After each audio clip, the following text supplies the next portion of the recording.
భారత రాజకీయ వ్యవస్థను జెన్‌జీ ప్రభావితం చేస్తుంది. ప్రభావితం చేయడమే కాదు, తన ప్రతిభ ద్వారా గెలిపిస్తుందన్న విషయానికి మనకు బంకీపూర్ ఎన్నిక నిదర్శనం.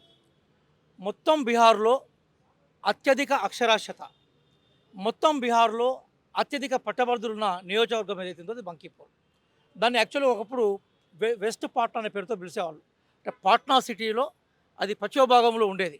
కాబట్టి 30 సంవత్సరాల నుంచి భారతీయ జనతా పార్టీ ఏం చెప్పుకుంటూ వచ్చిందంటే, బీహార్‌లో చదువుకున్న ప్రాంతం ఏదైతుందో అది బీజేపీ పరిపాలన కోరుకుంటుందని చెప్పింది.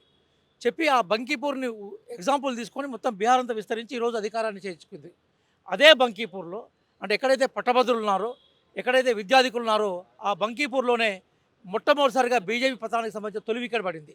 అంటే దరిదాపుగా ఈరోజు భారతీయ జనతా పార్టీ 22 రాష్ట్రాలకు పైగా అధికారంలో ఉంది.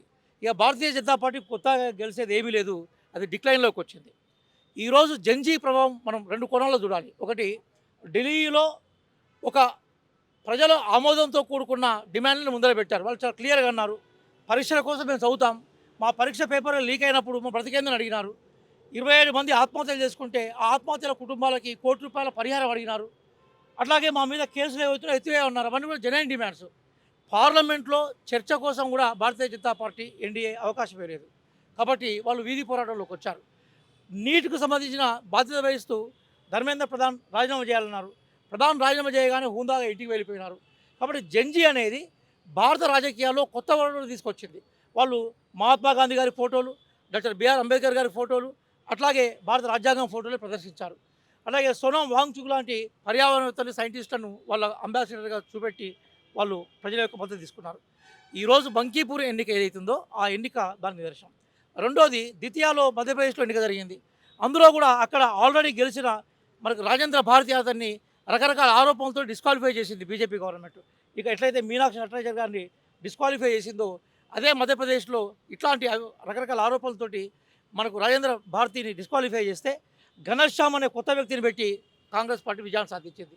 అంటే రాజ్యాంగ విరుద్ధంగా, రాజ్యాంగ వ్యతిరేకంగా ఎవరు ప్రవర్తించినా కూడా రాజ్యాంగం కోసము యూత్ కట్టుబడి ఉంటున్న విషయాన్ని ఈరోజు బంకీపూర్ ఎన్నిక కానీ, మనకు మధ్యప్రదేశ్లోని ద్వితీయ ఎన్నిక కానీ నిదర్శనంగా ఉంది. కాబట్టి రాబోయే యుగం అంతా కూడా జెన్‌జీదే. వాళ్ళు రాజకీయాలను ప్రభావితం చేస్తారనే ఉద్దేశంతో ఇక్కడ తెలంగాణ ముఖ్యమంత్రి గారు కూడా 21 ఇయర్స్కి మీరు పోటీ చేసే అవకాశం ఉందని ఒక ప్రతిపాదన తీసుకొచ్చారు. దీన్ని దేశవ్యాప్తంగా మచ్చుంది. సరే, ఇప్పుడు ఒక ప్రశ్న సార్. అంటే గెలిచింది మహా అయితే ఒకే ఎన్నిక కదా. ద్వితీయ ఆల్రెడీ అది కాంగ్రెస్ సీటే. ఒకే ఎన్నిక అనేది మొత్తం దేశంలో జరిగే రాజకీయాలను డిసైడ్ చేయలేదు కదా. 3 అంశాలు చెప్తాను సార్. ఒకటేంటంటే, బంకీపూర్ అనేది భారతీయ జనతా పార్టీ కంచుకోట. అంటే 30 సంవత్సరాల నుంచి భారతీయ జనతా పార్టీ గెలుచుకుంటూ వచ్చింది. అంటే భారతీయ జనతా పార్టీ కంచుకోటగా ఉండేది మొట్టమొదటిసారిగా ఓడిపోయిన సందర్భం చెప్తున్నాను. రెండోది, బంకీపూర్ అనేది మామూలు ఉప ఎన్నిక కాదు కదా. బీజేపీ జాతీయ అధ్యక్షుడికి సంబంధించిన స్థానం అది. నబీల్ గారికి సంబంధించిన స్థానం అది. అంటే బీజేపీ జాతీయ అధ్యక్షుడే ఓడిపోయినాడు. రెండో అంశం. మూడోది ఏంటంటే, సహజంగా ఎక్కడ ఉప ఎన్నిక జరిగినా కూడా ఆ ఉప ఎన్నిక సర్వసాధారణంగా అధికార పార్టీకి అనుకూలంగా వస్తుంది. ఈరోజు బీహార్లో అధికారంలో ఎవరున్నారు? బీహార్లో అధికారంలో ఉన్నది భారతీయ జనతా పార్టీ. కాబట్టి భారతీయ జనతా పార్టీకి అనుకూలంగా రిజల్ట్ రాలేదు. కాబట్టి జాతీయ అధ్యక్షుడి స్థానం ఓడిపోయింది, అధికార పార్టీ ఓడిపోయింది. అట్లాగే మనం ఇంత చెప్పినట్టుగా మాదే ఈ సీట్ అనుకున్న రవిప్రసాద్ లాంటి వాళ్ళు, రవిశంకర్ ప్రసాద్ ఏమన్నంటే, మేము ఒక చెప్పును పెట్టినా కూడా గెలుస్తామని ఒక అహంకారాలు పలికాడు. చివరికి ఏమైందో మనం చూసాం. కాబట్టి జెన్‌జీకి సంబంధించిన విషయాన్ని మనం ఎందుకు ప్రస్తావిస్తున్నట్టే, ప్రశాంత్ కిషోర్ స్పష్టంగా ఒక విషయం చెప్పాడు. ఏమన్నాడంటే, బీహార్ యువత 10,000కు 15,000 రూపాయల సంపాదన కోసము దేశం మొత్తం విస్తరించుకుంటూ పోతున్నారు.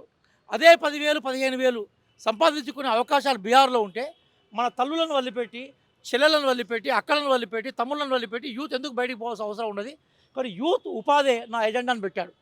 ఉపాధి యూత్‌ను క్రైటీరియాగా తీసుకున్నాడు కాబట్టి అక్కడ ఆర్జేడీని కాదని వాళ్ళు ప్రశాంత్ కిషోర్‌ని గెలిచారు.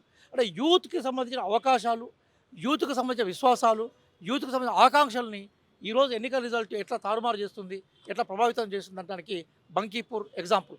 సీట్ ఒకటే కావచ్చు, దాని ప్రభావం మాత్రం ఈరోజు దేశవ్యాప్తంగా చర్చలకు, మీరు నన్ను ప్రశ్న అడగడంలో, అదే కాన్స్టిట్యూన్సీ తీసుకొని అడగడంలో కూడా దాని ప్రభావం మన మీద ఉందనడానికి దర్శనం. అంటే ఇక్కడ ఉన్నటువంటి యువతకు మీ రాష్ట్ర ప్రభుత్వం చేసేది ఏంటి? చాలా మంది యువత అంతా కూడా మీ ప్రభుత్వం పట్ల, మీ ప్రభుత్వ వైఖరి పట్ల, మీరు ఇచ్చినటువంటి నిరుద్యోగులకు కావచ్చు, అలాగే యువతకు ఇచ్చినటువంటి హామీలని నెరవేర్చడంలో పూర్తిగా విఫలమైపోయిందని చెప్పి యువత అంతా వస్తూ ఉంది. ఒక పక్కనేమో అటువైపు నుంచి యువత ఆ ప్రాతినిధ్యం వహించాలి, యువతే రేపు భవిష్యత్తు అని చెప్పి చెప్తున్నటువంటి కాంగ్రెస్ పార్టీ, ఇక్కడ ఉన్నటువంటి యువత యొక్క వాళ్ళ వాళ్ళ వాళ్ళ డిమాండ్స్ ఎందుకు కనపడట్లేదు, వినపడట్లేదు?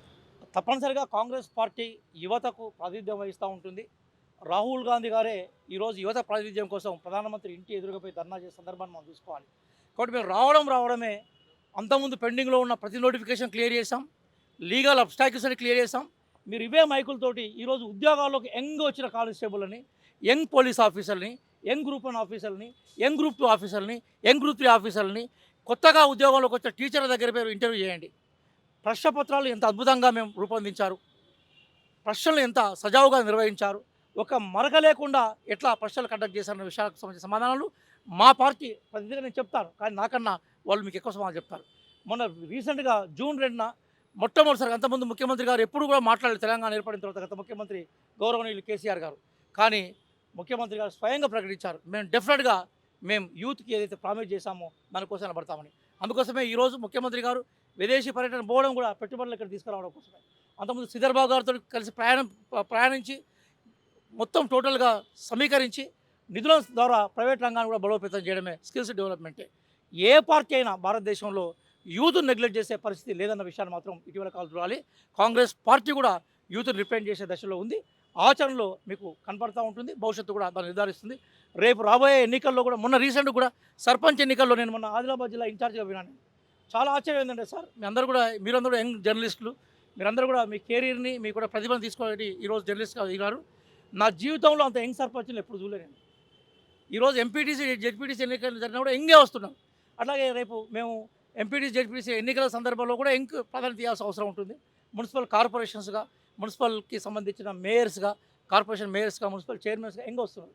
కాబట్టి యూత్ ఈరోజు భారతదేశంలో దాదాపుగా 140 కోట్ల పాపులేషన్లో 50 కోట్ల యూత్ ఉంది. ఇక్కడ మేము ఇప్పుడు సర్కు సంబంధించిన డేటా కూడా మేము ఫీల్డ్లో వర్క్ చేస్తున్నాం. కాబట్టి 50 కోట్ల యూత్ని నెగ్లెక్ట్ చేస్తే రాజకీయ పార్టీలు మడగాడగా సాగడం కష్టం. కాబట్టి కాంగ్రెస్ పార్టీ కూడా యూత్కు సంబంధించిన ప్రాధాన్యత ఉంది. ఈరోజు జెన్జీకి మరో కోణంలో హుందాగా రిప్రజెంట్ చేసే క్రమంలో రాహుల్ గాంధీగా అక్కడ, గౌరవ రేవంత్ రెడ్డి ఇక్కడ ప్రయాణం చేస్తున్న అభిప్రాయంతో మేము ఉన్నాం. డెఫినెట్గా యూత్ ప్రాధాన్యతలో అక్కడక్కడ ఏమైనా లోపాలు ఉన్నప్పుడు మీలాంటి పెద్దలు చెప్తే సరి చేసుకుంటే మేము సిద్ధంగా ఉన్నాం. ఖచ్చితంగా యూత్ ప్రాధాన్యత దిశగా కాంగ్రెస్ పార్టీ ప్రయాణం చేస్తున్న విషయాన్ని చెప్తున్నాం.